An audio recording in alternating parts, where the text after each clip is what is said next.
Arahan berikutnya akan dijelaskan oleh Menteri Keuangan Ibu Sri Mulyani Indrawati. Kepada yang terhormat Ibu Sri Mulyani Indrawati, waktu dan tempat kami persilahkan. Bismillahirrahmanirrahim. Assalamualaikum warahmatullahi wabarakatuh. Selamat siang, salam sejahtera untuk kita semua. Om Swastiastu, Namo Buddhaya, salam kebajikan. Yang saya hormati Bapak Menteri Pendidikan dan Kebudayaan, Menteri Pendayagunaan Aparatur Negara dan Reformasi Birokrasi, Menteri Dalam Negeri atau yang mewakili Kepala Badan Kepegawaian Negara, dan para hadirin Bapak Ibu sekalian yang berbahagia.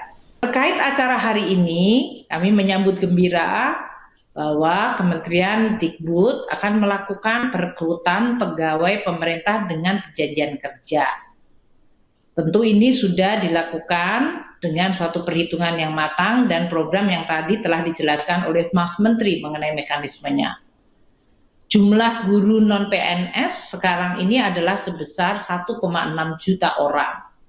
Jadi kalau seandainya rekrutmen hari ini bisa terjadi, tentu bisa mengurangi atau dalam hal ini akan mengalihkan status dari yang non-PNS menjadi P3K. Karena memang tadi seperti yang disampaikan oleh para guru honorer tadi, gaji dan tunjangan dari status non-PNS atau honorer menjadi guru yang statusnya ASN atau P3K memang berbeda. Kami tentu terus berusaha untuk mendukung langkah-langkah perbaikan kesejahteraan guru dengan tetap menjaga tadi kualitas dari para guru tersebut. Jadi kami senang bahwa dalam hal ini akan dilakukan rekrutmen melalui ujian, dan kita berharap juga para guru bisa mempersiapkan, dan tadi seluruh anggaran untuk rekrutmen dibiayai oleh anggaran APBN kita.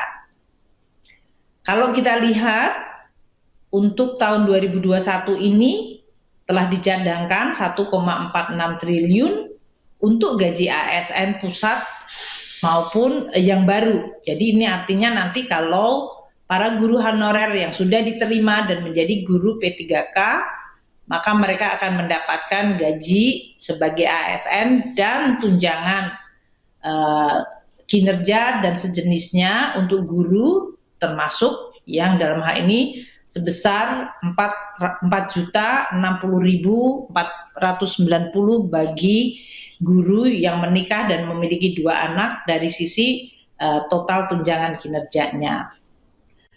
Ini adalah anggaran yang sudah disediakan dalam bentuk APBN pusat maupun APBD.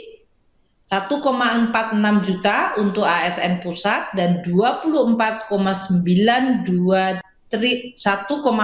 triliun rupiah untuk gaji ASN pusat yang akan direkrut, dan 24,92 triliun untuk ASN daerah yang akan masuk menjadi PNS dan ASN.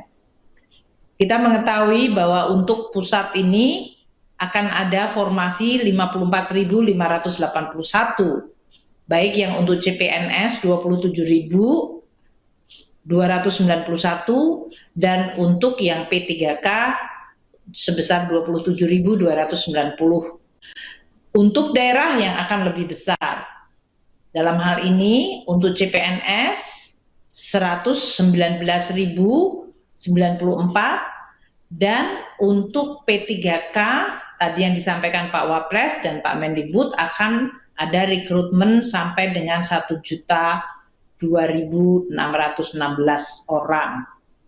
Tentu kita berharap para guru yang tadi 1,6 juta yang statusnya sekarang honorer akan bisa melakukan persiapan sehingga bisa diterima dengan kualitas sesuai dengan ujian yang akan ditetapkan.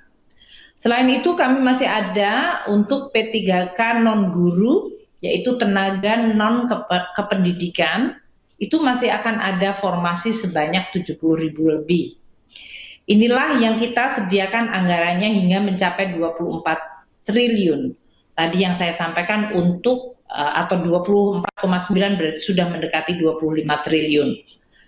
Banyak pemerintah daerah mengatakan ya mereka akan rekrut kalau ada anggarannya, dan sekarang kami telah menyediakan anggaran. Tentu dengan demikian kita berharap akan ada proses perekrutan dengan tetap menjaga kualitas.